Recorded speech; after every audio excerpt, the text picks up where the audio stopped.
Hello students, very warm welcome to our online class once again. I am Brajmohan Tiwari, your SST teacher.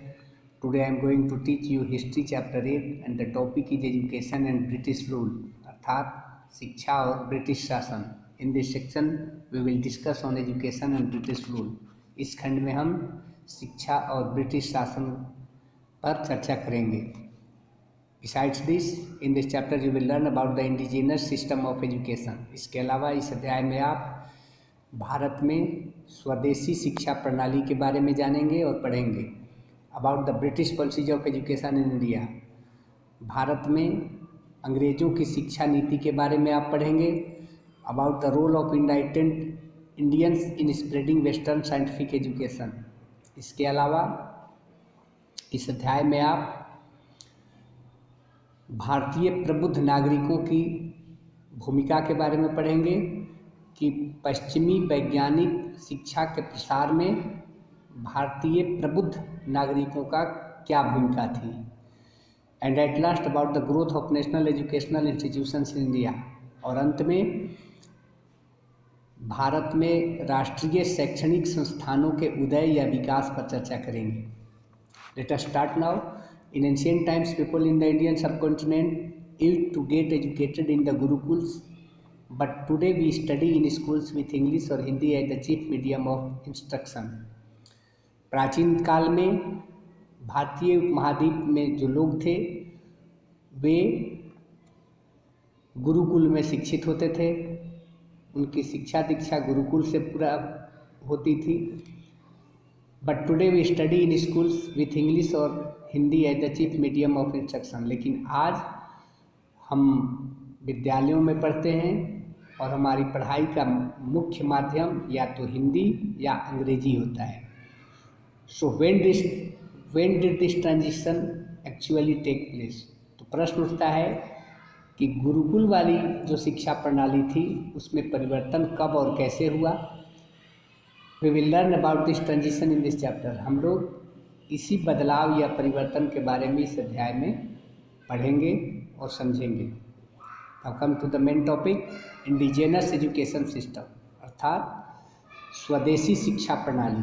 Before the British rule education in India was imparted through a network of elementary schools, pathshalas and maktabs and madrasas. British शासन से पहले भारत में शिक्षा कैसे दी जाती थी. तो British शासन से पहले हमारे देश में शिक्षा एलिमेंट्री स्कूल, पाठशाला, मकतब और मदरसा के द्वारा प्रदान की जाती थी.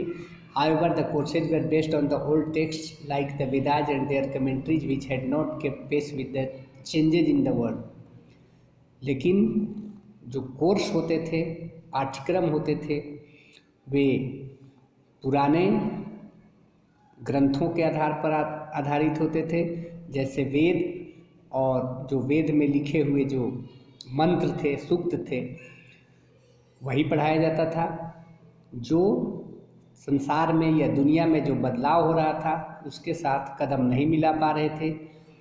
ये हमारे देश की जो स्वदेशी शिक्षा प्रणाली थी. Eventually the Indian system of education transformed in many ways under the company rule. तो अंततोगत्वा भारत में जो शिक्षा प्रणाली थी, भारत की जो शिक्षा प्रणाली थी वो कंपनी के शासन के तहत उसमें बहुत से बदलाव आया. Now move to the next topic, introduction of western education. यानी भारत में पश्चिमी शिक्षा का उदय कैसे हुआ.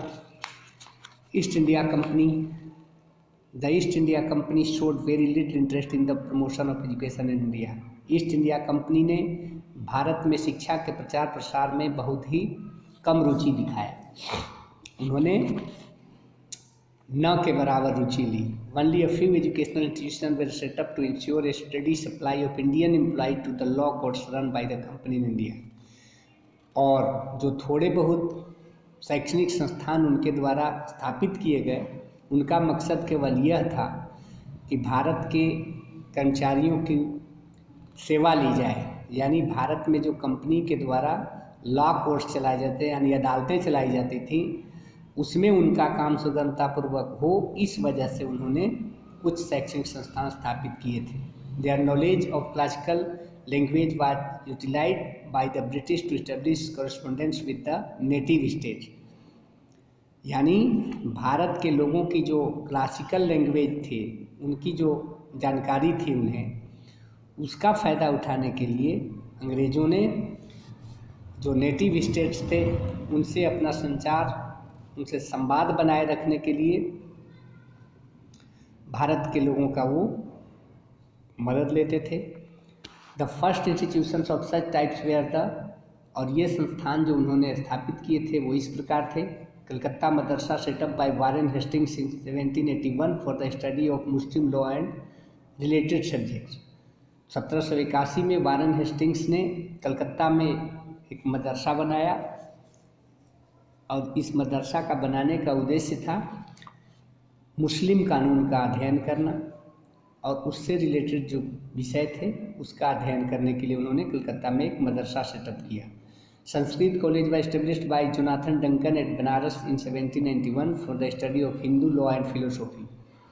और हिंदू कानून और हिंदू दर्शन को समझने के लिए जोनाथन डंकन ने 1791 ईस्वी में बनारस में संस्कृत महाविद्यालय की स्थापना की थी। The Fort William college was established in 1800 for the training of civil servants of the company in languages and customs of Indian.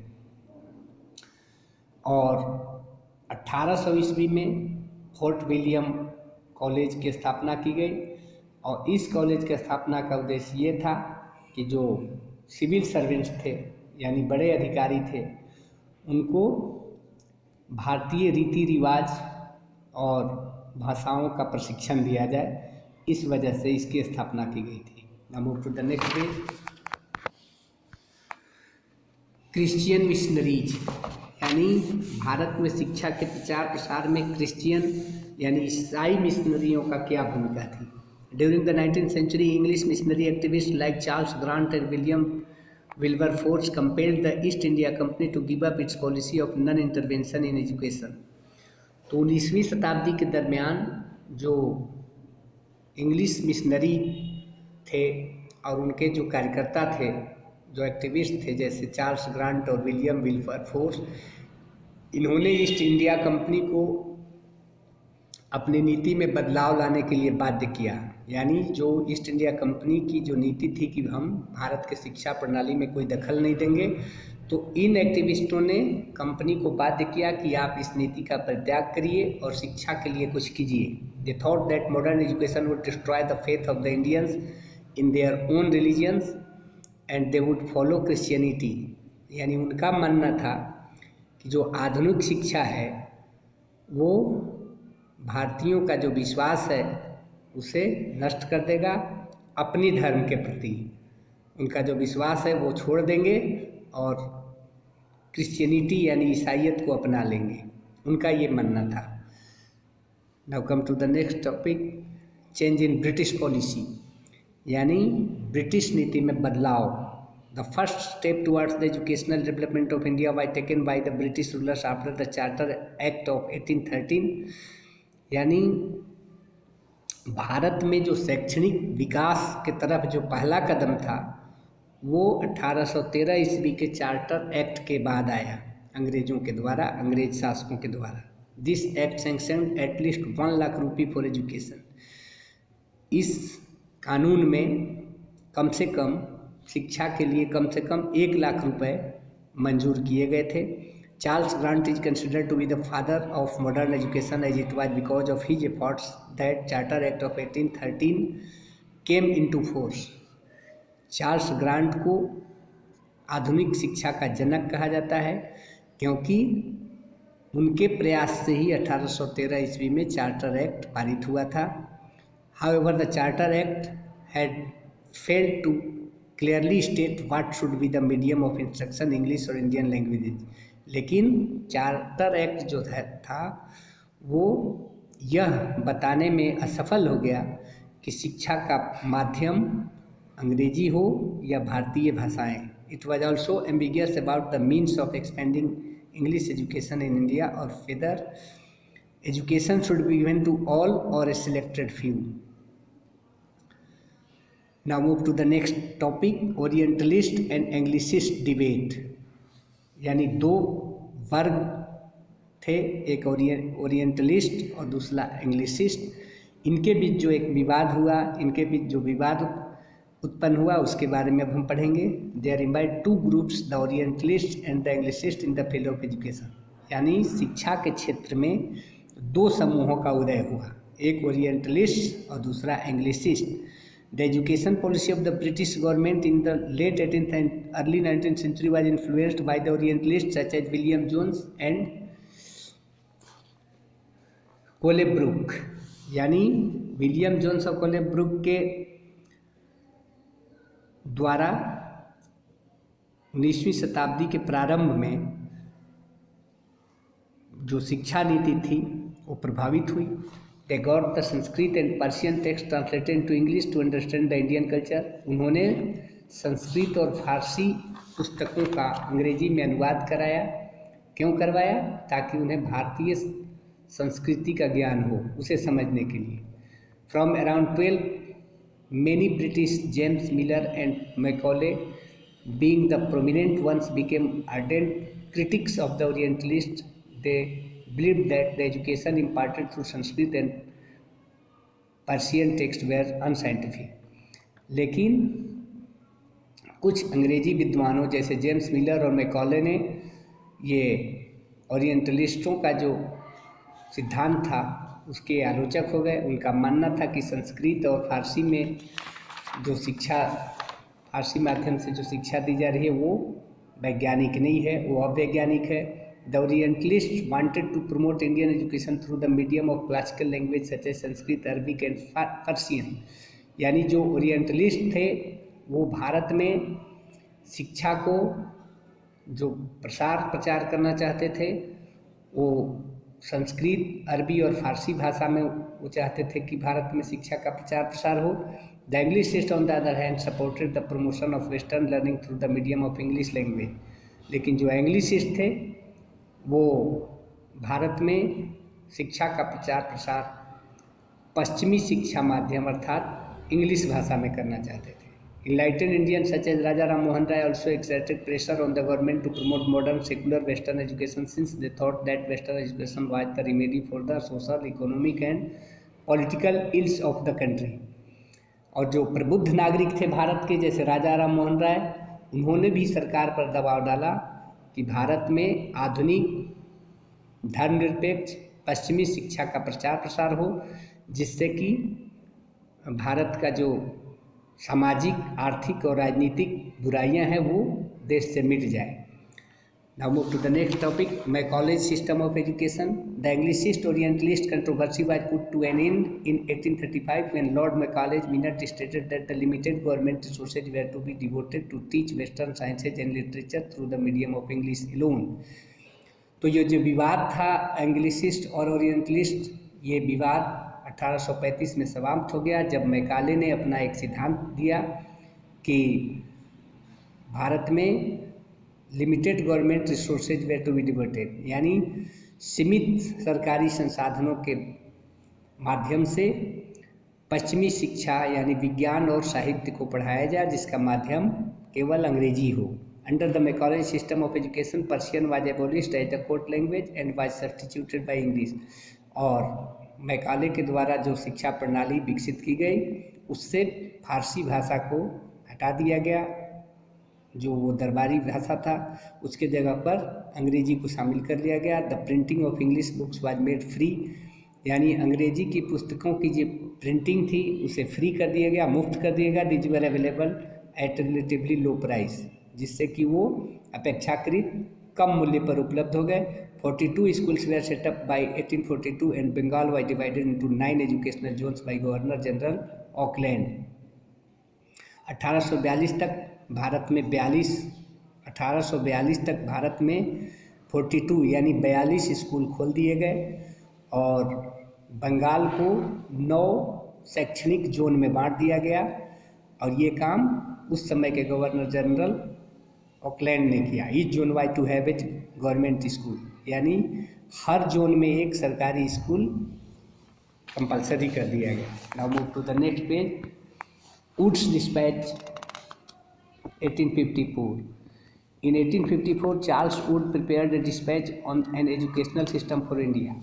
1854 ईस्वी में चार्ल्स वुड ने एक डिस्पैच तैयार किया भारत में शिक्षा प्रणाली पर.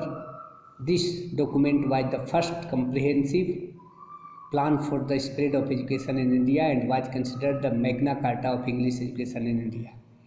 यानी ये जो चार्ल्स वुड का जो डिस्पैच था, ये सबसे प्रभावशाली योजना थी भारत में शिक्षा के प्रसार के लिए, जिसे भारत में अंग्रेजी शिक्षा का मैग्ना कार्टा माना गया.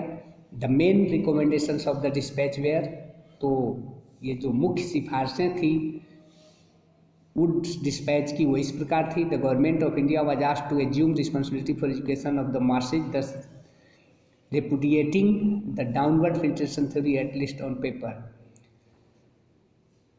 तो इस डिस्पैच की जो मुख्य बातें थी वो थी कि सरकार को ये कहा गया कि आम जनता की शिक्षा के लिए सरकार ही जवाबदेह होगी. Graded schools were to be established in the hierarchy as universities, colleges, high schools, middle schools and primary schools. Graded schools की स्थापना की गई और पदानुक्रम में सबसे ऊपर विश्वविद्यालय को रखा गया, यूनिवर्सिटीज़ को, उसके बाद कॉलेज महाविद्यालय, फिर हाई स्कूल उच्च विद्यालय, फिर मिडिल स्कूल मध्य विद्यालय और सबसे नीचे प्राइमरी स्कूल यानी प्राथमिक विद्यालय. English was recommended as the medium of instruction, और शिक्षा का माध्यम अंग्रेजी रखा गया. Emphasis was given on female and vocational education, महिला शिक्षा और व्यावसायिक शिक्षा पर जोर दिया गया और शिक्षकों को प्रशिक्षण करने पर ज़्यादा जोर दिया गया, यानी शिक्षक प्रशिक्षित हों. Education imparted in government institution was to be secular, और जो सरकारी संस्थानों में जो शिक्षा दी जाए वो धर्मनिरपेक्ष हो. A system of grants in aid was recommended for the institution that satisfied certain conditions to encourage private enterprise. Universities were to be set up in Calcutta, Bombay and Madras, और कलकत्ता, बॉम्बे और मद्रास में विश्वविद्यालय की स्थापना की गई. The ideals and methods of Wood dispatch dominated the field for 5 decades, which saw rapid westernization of the education system in India with educational institutions run by European headmasters and principals. और woods dispatch का जो domination था यानी प्रभुत्व लगभग 5 दशक तक भारत में चला और शिक्षा का पश्चिमीकरण हुआ. Gradually private Indian educational institutes appeared in the field, और धीरे धीरे भारत में निजी शिक्षा संस्थान का अभ्युदय होना शुरू हुआ. इन 1857 यूनिवर्सिटीज एट कलकत्ता, जो अब कोलकाता है, बम्बे जो अब मुंबई है, एंड मद्रास जो अब चेन्नई है, were set up and later departments of education were establish in all provinces. यानी हर प्रांत में शिक्षा विभाग खोले गए. Now move to the next topic, education after 1858, यानी 1858 के बाद शिक्षा में क्या प्रगति हुई. हंटर कमीशन बना. In 1882 the government appointed a commission under the chairmanship of William Wilson Hunter to review the progress of education in the country since the Woods Dispatch of 1854.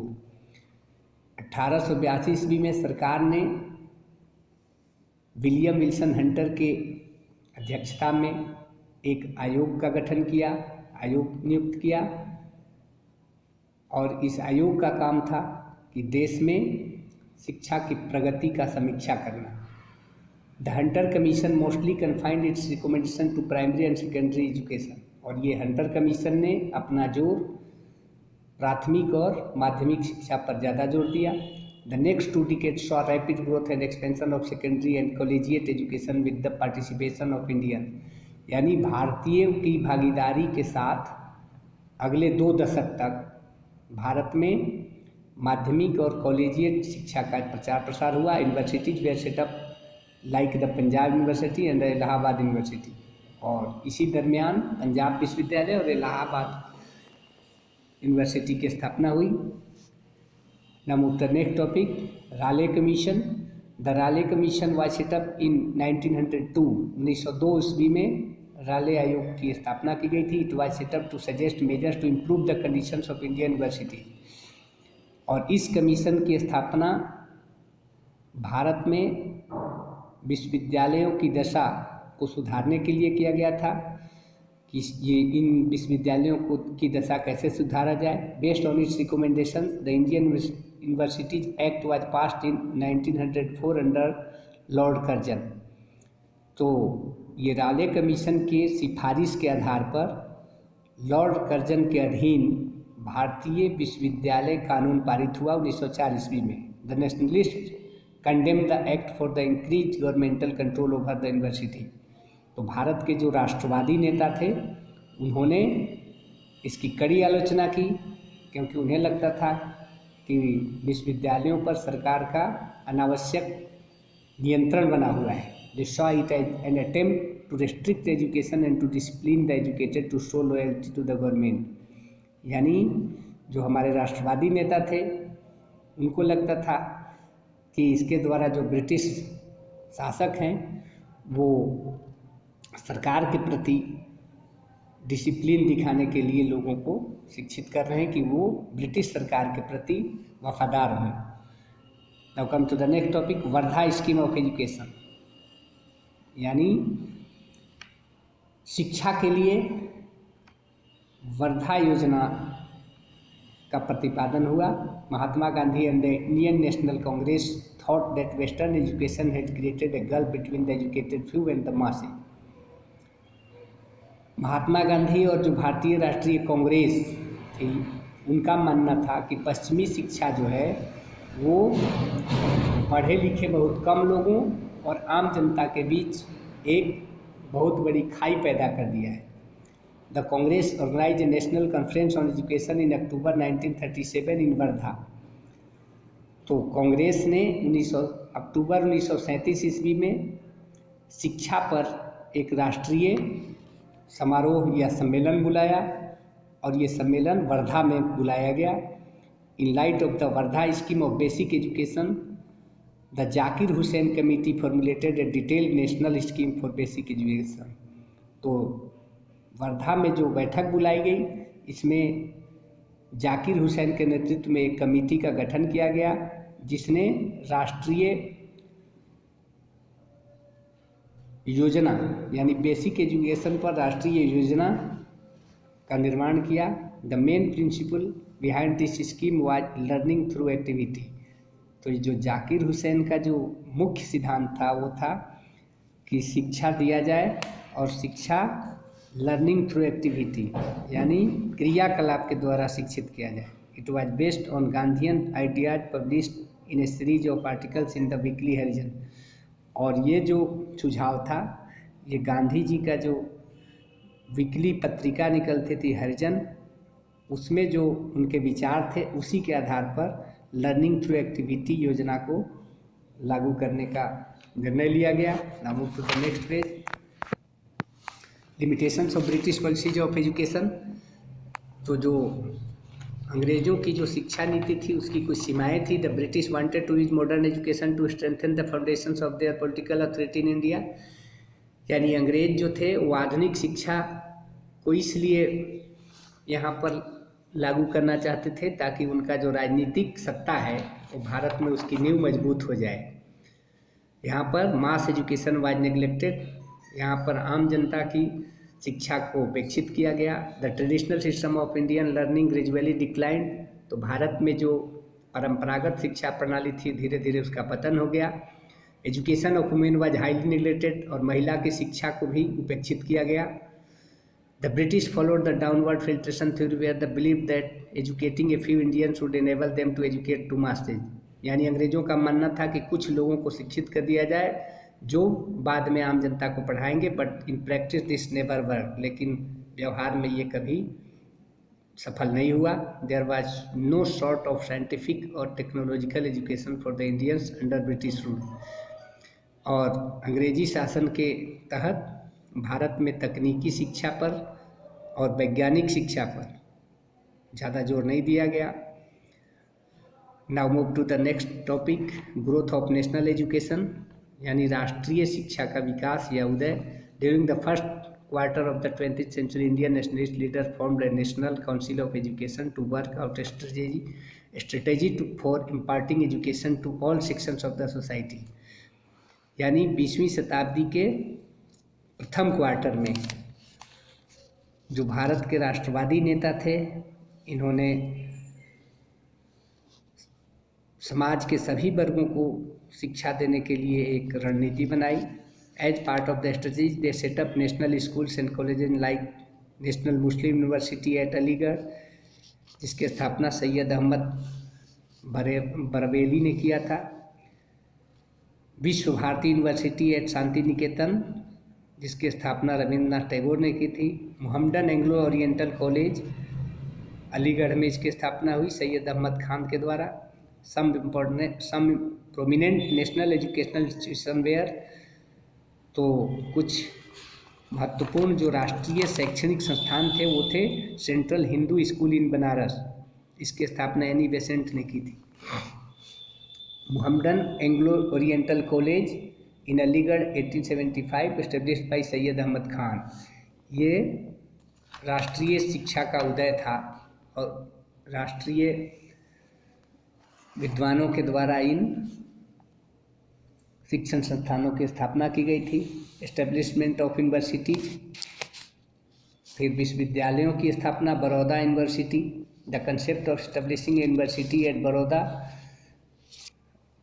Present Vadodara, यानी आज का जो वडोदरा है उस समय बड़ौदा था. Was first visualised by doctor Jackson Penn as principal of the Baroda college in 1908. He advocated the establishment of a science institute on an improved and independent basis. In 1916 and again in 1999, review committees recommended setting up a civic university at Baroda. In 1926, the Baroda University Commission was appointed, which submitted its report in 1929. और ये सारी रिपोर्टों के अध्ययन के बाद अंततः 1949 ईस्वी में बड़ौदा विश्वविद्यालय के स्थापना की स्वीकृति मिल गई.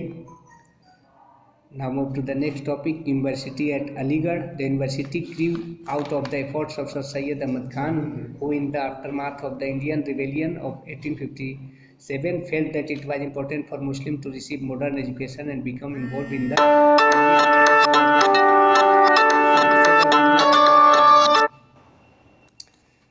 तो 1857 के विद्रोह के बाद सर सैयद अहमद खान ने मुस्लिमों को यानी मुसलमानों को आधुनिक शिक्षा प्रदान करने के लिए अलीगढ़ मुस्लिम विश्वविद्यालय की स्थापना की. Now move to the next page. In 1927, a school for the blind was established, and in the following year, a medical school was established within the university. By the end of the 1930s, the university had also developed an engineering faculty. और 1927 में एक school की स्थापना की गई जो अंधे विद्यार्थियों के लिए थी, और उसके बाद एक मेडिकल स्कूल की स्थापना की गई यूनिवर्सिटी के तहत ही. By the end of the 1930s the university had also developed an engineering faculty. और 1930 के आते आते उसके अंत तक इसी विश्वविद्यालय यानी जो सर सैयद अहमद खान ने मोहम्मडन एंग्लो ओरिएंटल कॉलेज की स्थापना की थी, उसी यूनिवर्सिटी के तहत वहाँ पर एक इंजीनियरिंग कॉलेज की भी स्थापना की गई. I think you will have understood the concept of the chapter. Read the chapter once again, try to understand the meaning and concept of the chapter, find out difficult words and meanings using a dictionary. We will meet in next video. Till then, namaskar.